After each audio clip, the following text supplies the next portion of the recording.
Welcome. This is the Other Love course, and this is a course about how to get love when the people around you aren't giving it to you. My name is Petra Lohmeyer, and I am glad that you're here. I do not take this lightly. I know that we are all very busy at the moment, and especially with what is going on. So, if you're here, you're really interested in making things work, and we are all in the need of love. Everyone feels the need for love, and everybody has to find a way to fill it, and everybody will. The problem is just that sometimes if we don't get it from the people around us, we will fill it in ways that are not necessarily healthy. Now, there are all kinds of reasons why you may not be getting the love that you need. And it could be that, one of your loved ones died, somebody in the family maybe. It could be that your lover died.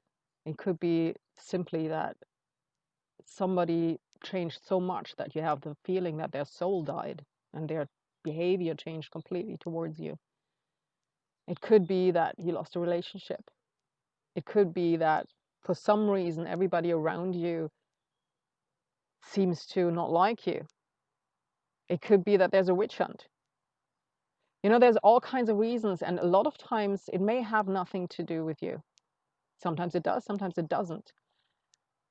But what I wanted to go into first is one of the worst experiences that people can have, because I don't want to just make this about romantic and intimate relationship. This is really about all kinds of relationship, all kinds of love. The romantic bit will come at the end. I promise you there will be a bit about it at the end. But it's also about, love in general, love and connection with other human beings in general that are around you, where you feel that you're not getting what you need. And one of the worst things to experience, of course, is a witch hunt. And one thing that I wanted to say is a lot of times people, especially if you go to personal development programs, people will tell you, well, if you want to change your environment, you have to change yourself first. In a way, in some ways, it says, well, it's all your fault. And I'm not going to do that.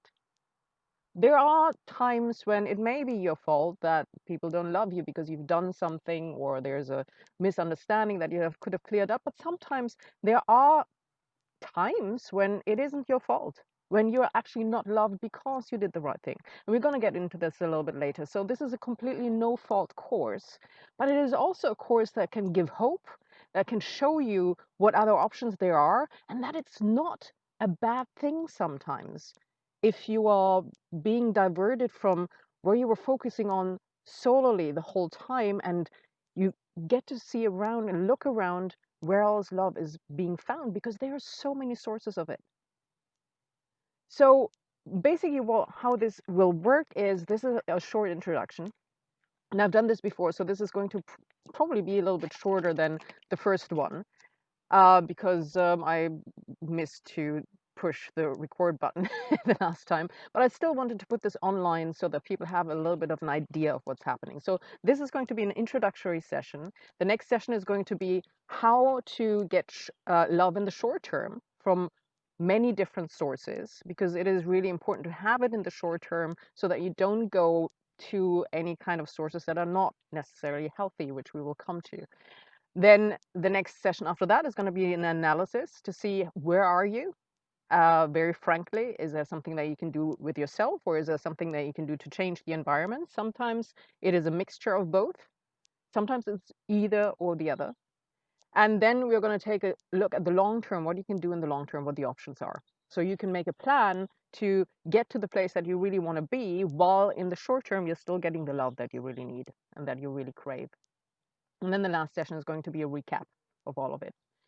So this is how it's going to happen. And well, how did I get to do a course like this? Well, I've kind of been there before. If you've seen this little commercial that I had on, then you know one of the situations. But if you haven't seen it, I'll just recap it for you. So when I was 10, my family moved, and my father and my mother was my family, and we moved south in the country that I was in, and we could have just as well have moved to a different country, because suddenly I ended up in a place where I couldn't even understand the language. Previously I was one of the most successful and well liked women or little girls in class, and everybody, knew me, and everybody liked me, and the teachers liked me, and everything, was really great. And then suddenly I found myself from one day to the other in a place where I couldn't understand what they were saying. You know, people were so different. Different things were right than I had been taught before. Everything that I had been taught to be right was wrong, and everything that I had been taught to be wrong was suddenly right, and I didn't understand what was going on. And on top of that, my parents weren't very happy either, so they were fighting all the time. So I remember that I'm sitting in the living room at some point, and I thought, okay, I really need some love. So I look over to my dad, and my dad used to be my rock, and we always used to be sitting in front of the TV, and I'd sit on his lap, and, I'd get my love from there. So I walked over to him, and as I said, it was about 10, or maybe 11, and I sat on his lap, and I realized that he's uncomfortable. You know, I, he's starting to shift underneath me, and suddenly he throws me off. I mean, he just threw me off. He didn't say anything. He just threw me off. But it was pretty clear when I looked at him that he wanted nothing to do with me. And nothing had happened that day. It wasn't that we had a fight or anything. It was, I didn't understand what was going on. So I went back to my place, and I sat down, and I realized I'm alone. There's nobody there. Right. So that went on for 3 years. 3 years is a long time in the life of a 10-year-old. It's basically a third of your life, maybe even half of the life that you remember.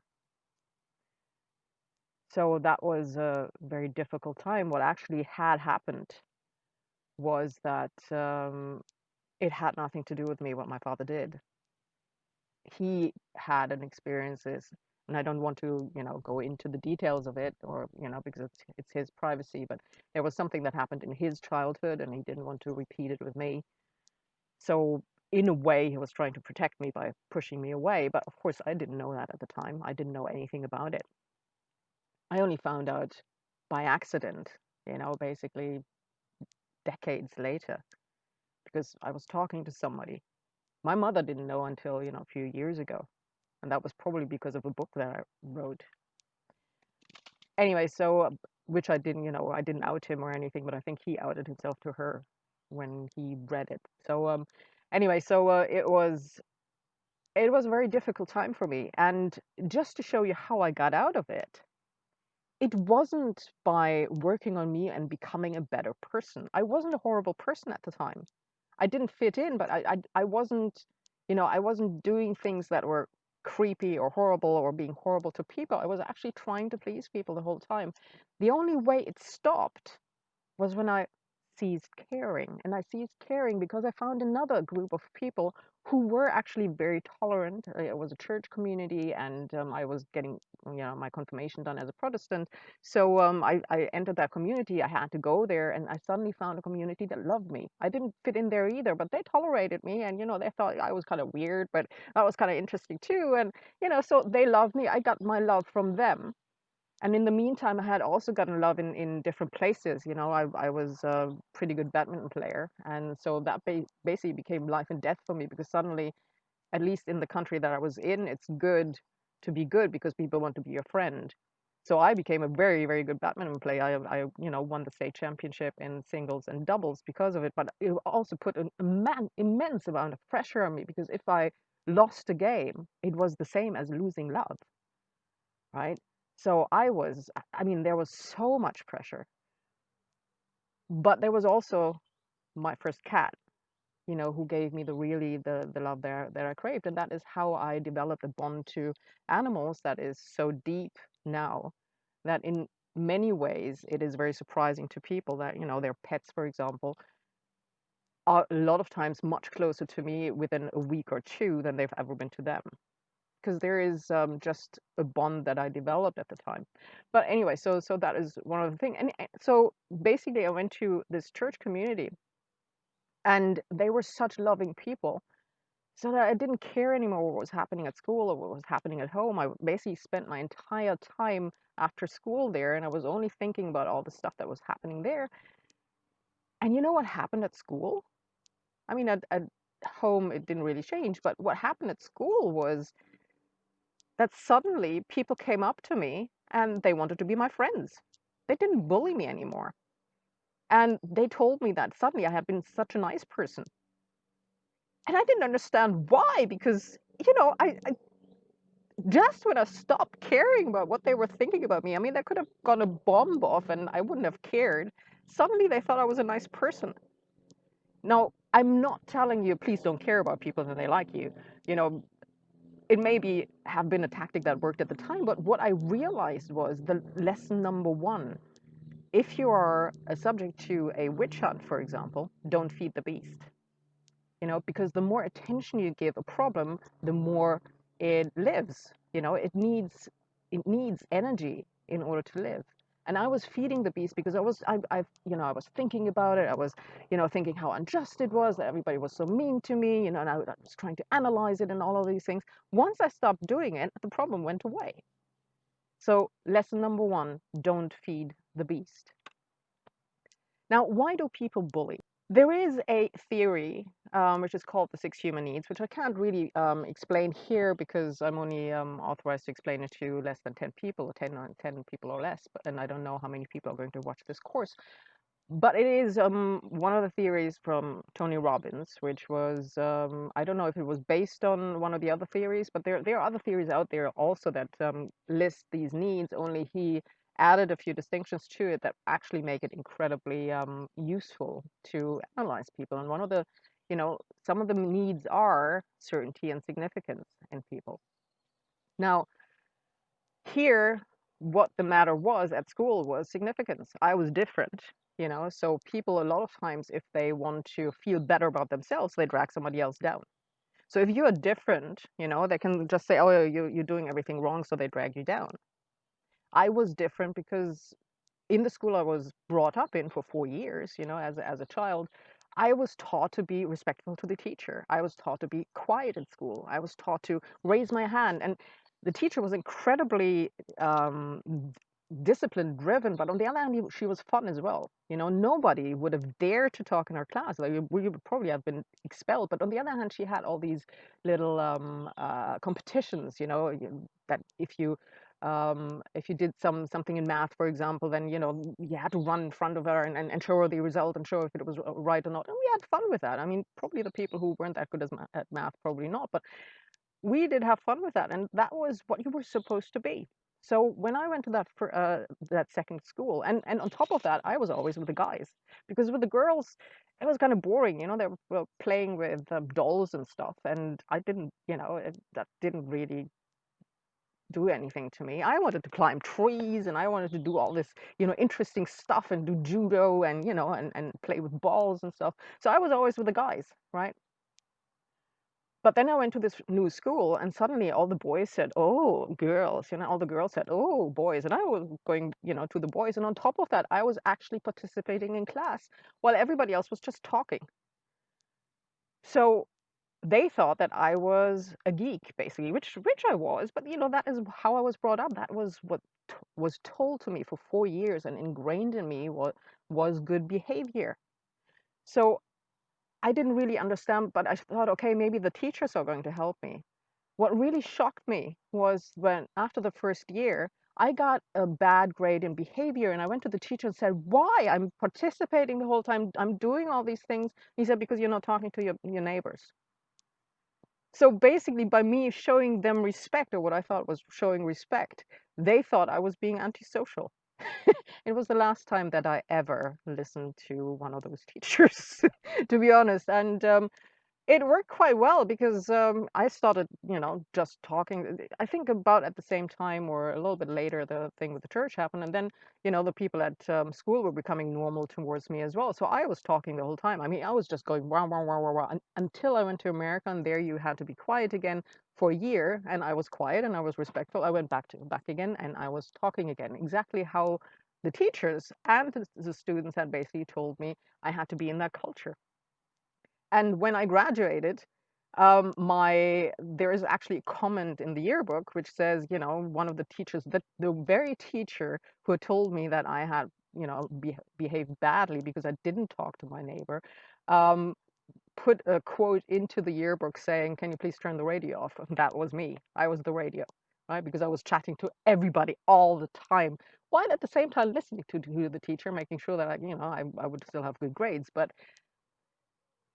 that is an example of how it is really not somebody's fault. If you have been taught by people from year 6 to age 10, basically, to behave a certain way, and suddenly everything that you've been taught is wrong, and everything, you've taught as wrong is right in the new place, that can be a place why, and as a child, you don't necessarily realize what a culture shock is, and I wasn't told by my parents either. So that is one example. And they tore me down because they thought, okay, I'm trying to be significant, and they're going to tear me down, so they are the more significant. So that was one example. Another example is certainty. People don't like A lot of people don't like to have something around that they don't understand. So a lot of times you may just do something different. It may actually be better. It may be better for them, but because it is different and they would have to adjust to it, they are against it. It's a negativity that you find quite a lot in Europe, especially, and in more ingrained societies, which is a little bit of a problem because there will be a lot of change in the future, and if people don't adjust to that, they can be fallen by the wayside. And we see that in at least one country already. Now, there are people who are different. So I found that, when I went to Iowa, for example, as an exchange student, I was completely different as well. But people thought that was interesting. Yeah, I went to high school there, and they thought everything was interesting about me. It was before 9/11, before America got a little bit more negative in respect to foreigners and, what things that are different. At the time, everything, they were curious about everything. That was the one thing that you realized about Americans. They would always assume the best of you. Even if you did something that was really weird, and even if you did something that was actually not that nice, they always assumed a positive intent, which was beautiful. And suddenly, I wanted to, comply with that positive intent and say, yeah, yeah, that's why I did it. So it was a beautiful experience. And I had that a few years later, about 10 years later, in Miami as well, when I went there. And that was not necessarily because it was all the Americans. In Iowa, it was just all Americans, and then there were like 5 exchange students. In Miami, everybody was from everywhere. So because everybody was from everywhere, nobody was right, with regards to their culture. And that was also something that was very interesting. You would meet people from Brazil, and they would do all these weird things, and you would, meet people on the street who looked like something that you've seen in the movie, but I thought you never did exist. It was one of the most interesting experiences I've had in my life. Then just recently, I did a tour in Spain and France. That was totally beautiful, partly because I was around a lot of tourists. That was just before coronavirus. And all these tourists, well, they were maybe not that tolerant at home, but now they were in a different place. They were in a foreign country. And you find that the same if you work in a big company that is an international company. Those who are from a foreign country are suddenly a lot more tolerant because they are in the foreign country as well. So people adjust to each other. And it's only the locals a lot of times who have, their little circles and exclude people, and everybody else is kind of, very tolerant with each other. And then, of course, you've got people who are totally sick of, local culture and want to be something else. But that is also, sometimes they are not the most tolerant either because they just develop a different culture, and then you have to totally adjust to that. You sometimes have that like in druids and stuff. So if you then turn up with a suit because you had an interview somewhere where you had to show up with a suit, then they look down on you as well. So it's a little bit weird. And the worst thing is tribal cultures. And I'm not talking about cultures in Africa or in places that are in the developing world. I'm talking about tribal cultures, as in, where everything is about the community. And you would think that that is the most tolerant people, but it's not. Because everything is about the community, the individuality of people is kind of pulled down, and they're not allowed to express it because it's all about the community, because you get punished if you don't if you're not like everybody else in the community.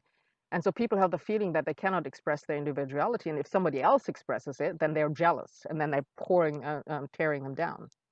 So that is a little bit of a problem there, and that is something that I realized in one of Tony Robbins' seminars, and I'm mentioning him quite a bit because I learned a lot from him, and I don't want to take credit for the things that I learned there. I don't know where he has some of these concepts from. I think some of them are his, but this concept with the tribal cultures is actually from initially Claire Graves and spiral dynamics, which was developed out of it. And I'm not sure that I'm completely representing what other people say about it, but this is my take on it. And you will see a PowerPoint slide in front of you. So basically, there is different levels. And there's purple, which is the tribal level, where everything is apparently about the community, but really people only comply with community rules in order not to get punished. So it's really still kind of an egocentric way, not in a bad way, but just to survive, you have to fit into the community, and that is how tribal cultures in Europe as well, you know, in when we were still hunters and gatherers, would function. Because if you wouldn't fit into the community, you would be expelled and you would probably die, right? So this is where this whole thing comes from, and this it has colors, so that is purple.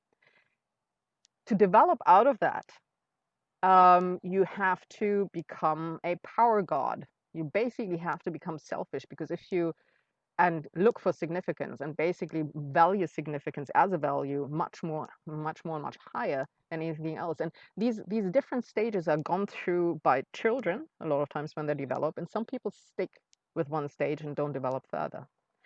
And a lot of times you may have find that they will never develop further, or maybe they only develop further one more level. Because if you want to develop further, each one of these levels will require you to break the rules of the previous level. So the rule of the previous level in purple was to not be selfish.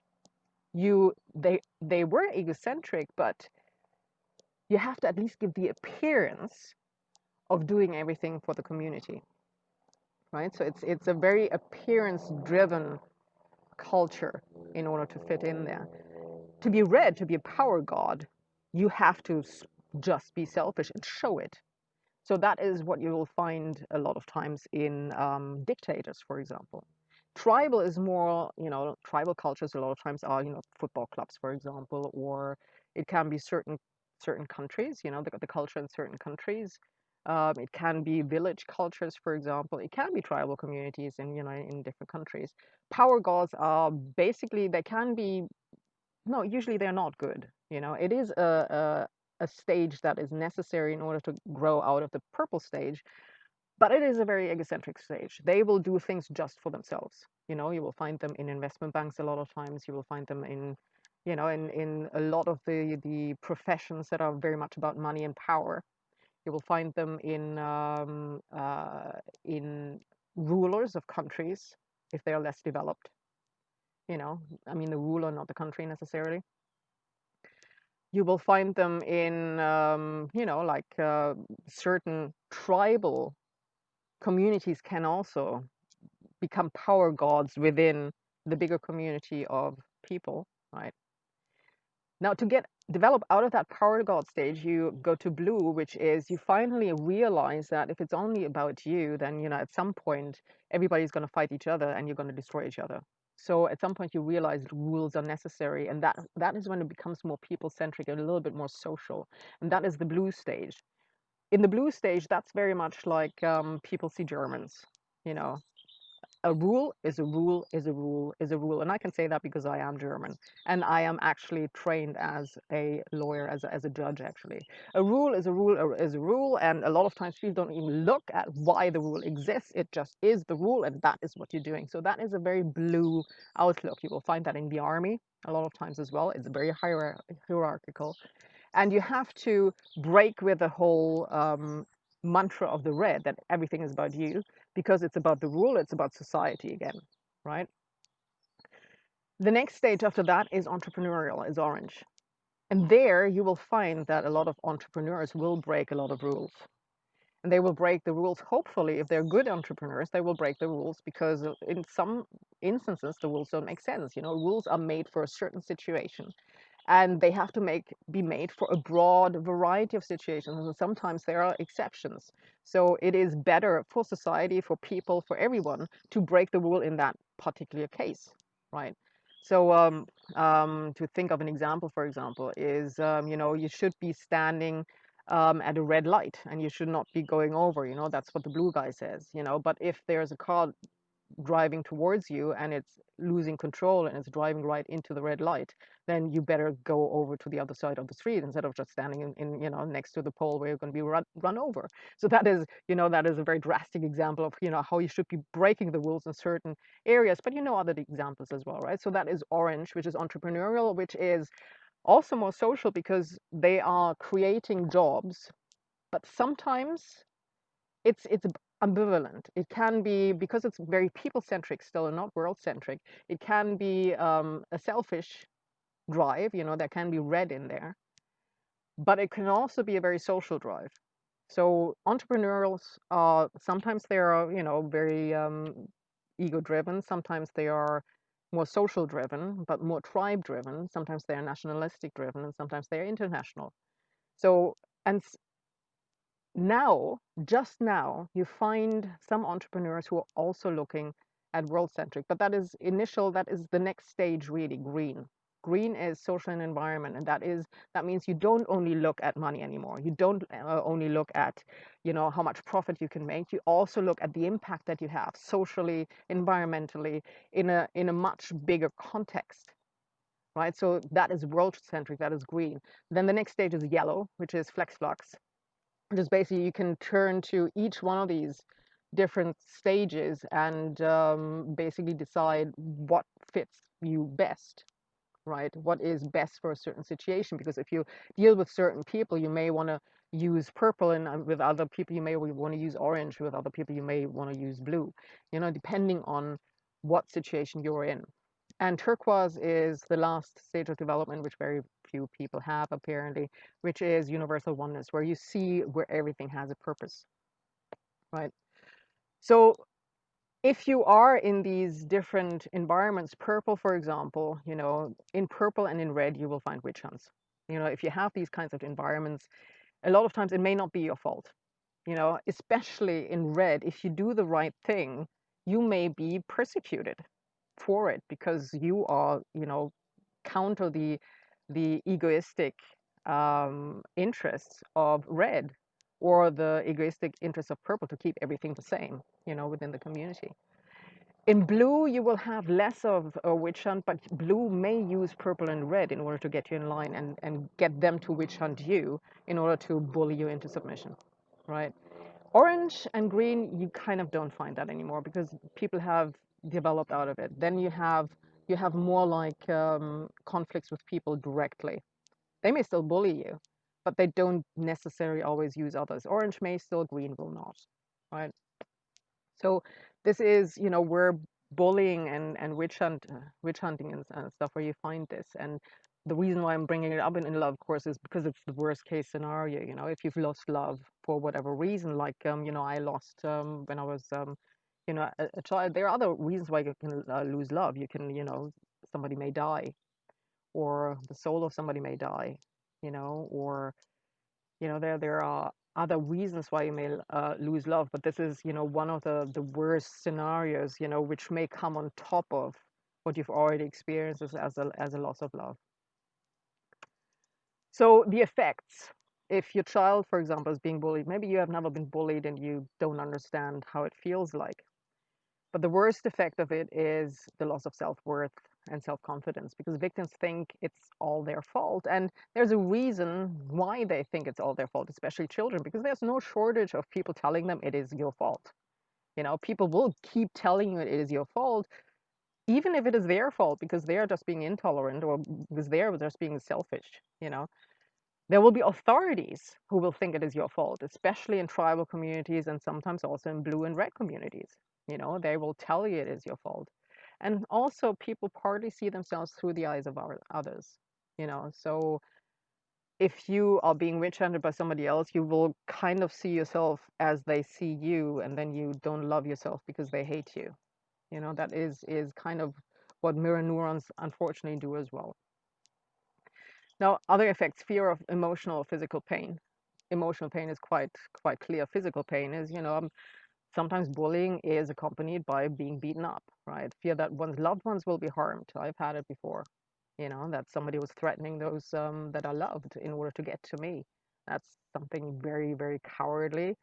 But men sometimes use women's children to get to them, or harm women's children or, their pets or whatever, and then you've got, I mean, there's a whole movie about it with the bunny boiler, for example, right? Fear of death. I mean, it can happen if you get beaten up too much that you die, right? Or death of the soul because you just can't take it anymore. Because at some point you just die inside. Or fear to lose the love of those who still love you because they believe all the crap they've been told.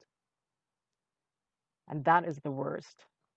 If you found your soulmate or you found people that you really, really love and they really, really love you, and then suddenly somebody starts a witch hunt and they start believing what they hear because they always think, oh, well, where there's smoke, there must be fire. Yeah, the fire may be them kindling. It may have nothing to do with you. It may be a misunderstanding. It may be a cultural misunderstanding. And maybe their jealousy. Yeah, there is fire somewhere, but it doesn't necessarily have to have anything with you to do with you. It could be that, you were just caught in the course of it. And if you lose the love of somebody you really, really love through something like this, it is basically, it is almost synonymous with the death of the soul. It is very hard to survive that, but it is possible. And there are techniques that you can use to get through it. But this is not really something that I can go into in a course that is this short, but we will touch a little bit on it at the end of this one and also in the next session. Now, antidotes. What are antidotes? So we're going to get into that much more um, in later sessions. But I wanted to touch on some of it now so that if you are in a situation like this, for example, that you don't come back to the next session, that at least you will find some of it. So lack of self-worth, provide counter references to the assumption that it's the victim's fault. If it is you as a victim or if it is your child, for example. It's hard to produce counter examples for children out of their own lives if they don't have any experiences yet. Now, in my life, for example, I have certain, so many counter examples because I've been in situations where I was the most popular. I was, queen of the party basically. I went somewhere else, I did exactly the same things, and suddenly I was a total outcast. I was queen of the party again, total outcast. Queen of the party, total outcast. Something in the middle, queen of the party, total outcast. It just, a lot of times it seemed to have nothing to do with me. Sometimes it had something to do with me because I was reacting to the negativity that I was getting, or I was insecure, and so I was bringing out negativity, and then they were reacting to me. But sometimes it really had nothing to do. It was just that a certain culture was interpreting behavior that I exhibited in different ways. Some interpreted as that, and others interpreted as that. It was as simple as that, right? But if you don't have that as a reference as a child, it's hard to produce that. But you can show other examples. I mean, take a look at Martin Luther King, for example, or Mahatma Gandhi. They were both incredibly beautiful men. They were incredibly good men. They were incredibly good with people, and yet they were both shot dead. There were people who hated them, who started a witch hunt on them, and they were probably red, red or purple. Those two men were getting into their environment, were changing their environment, and they couldn't deal with that. But that wasn't the fault of those men. Those men were doing the right thing, right? And Jesus Christ, he was crucified. He was the Son of God, a lot of people think, and he was crucified. I mean, how do you explain that with the theory that it's all your fault, right? Mother Teresa was ridiculed. She was one of the most beautiful souls on earth. She would go to people who were dying. She would help them. But then, of course, she contracted syphilis, and people were, making fun of her and saying that she had a lover somewhere. Even if she had a lover, I don't care. She did so much good. Who cares if she had a lover? But, the chances are she was probably raped. So, but there's still people who make fun of her. One of the most beautiful souls on earth. The Dalai Lama, his family was killed and he was exiled. How was that his fault? So there are counterexamples there that, it is not always your fault.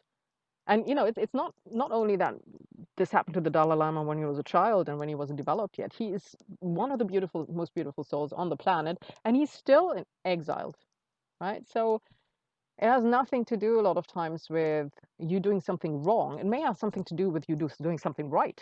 If you are, in a camp of Nazis and you defend the only black person in there, you will get some, you will not be loved for it. That doesn't mean that you shouldn't be doing it. You should be doing the right thing, but it will have a price. And only because people don't love you then doesn't mean that you're a bad person or that you're doing the wrong thing. And we're going to get into this a little bit more in other sessions as well. And today, it's to the fear of the child to be found out. Sometimes they're afraid that of being found out that they are not loved at school, and then their family won't love them anymore either. So, have a frank and loving conversation with them. Don't blame them. Don't be one of these parents who are embarrassed because their children aren't popular and then blame the child for it.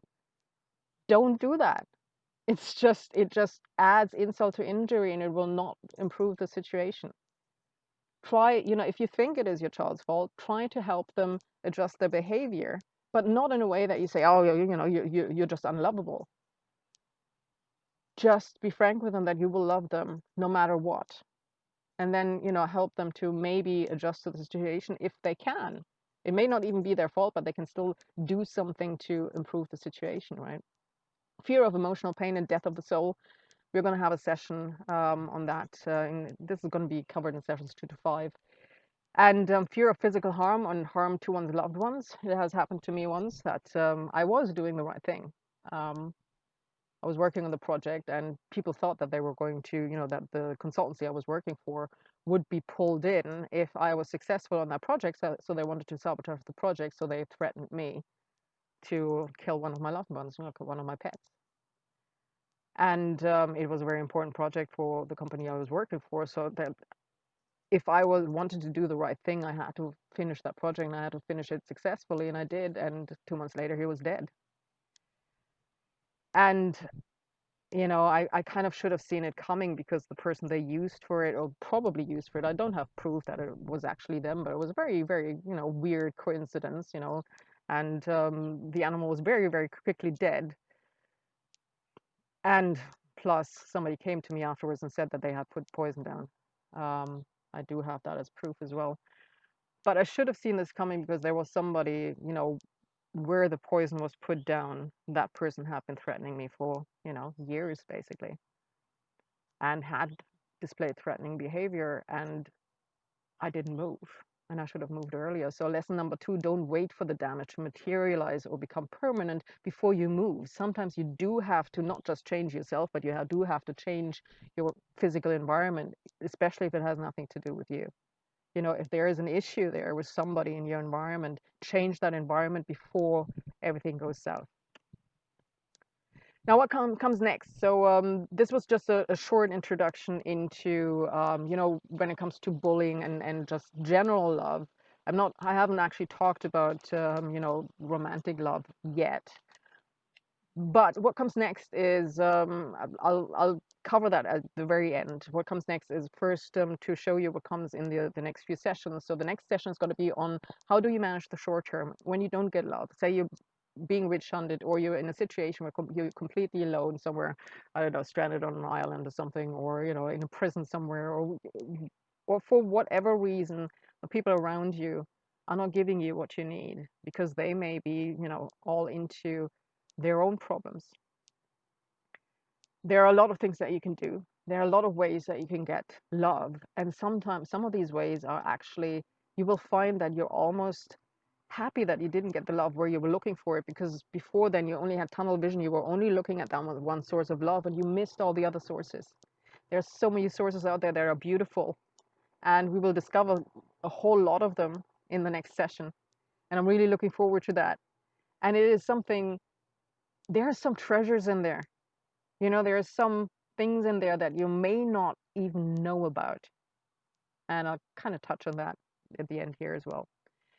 The session after that is analysis. Why are you in the situation? What happened? Is it something that you did? Is it something that you can change, even if it has no fault of your own? Is it something you probably can't change because there is an incompatibility between you and the environment, not because it's your fault, but because you have some values that you don't want to give up, and for good reasons, which other people don't have, for example? Or it's simply, a matter of, you are a very extroverted and they're all very introverted.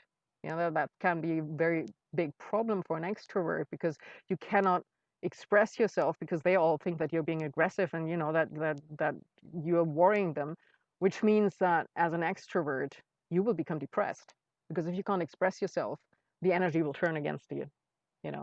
Or the other way around, you may be an introvert and they're all extroverts and you get scared all the time, so that's an example. So sometimes you have to change the environment because the environment is just not the right one for you, and you may not have realized it. You may have learned something in that environment, which is very useful, but you don't want to stay there forever, right? And then we take a look at the long term. What options do you have in the session after that? What options do you have to change your environment? And some of them may be obvious, some of them may not be so obvious. So we'll get to that then. Now, the special case, loss of a lover, which a lot of people have, and that's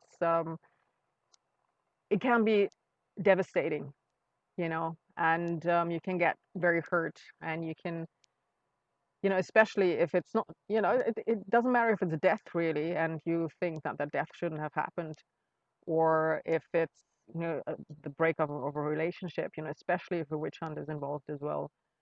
It can be absolutely devastating, and sometimes the only thing out that people see is hate, to start hating, and get over it that way.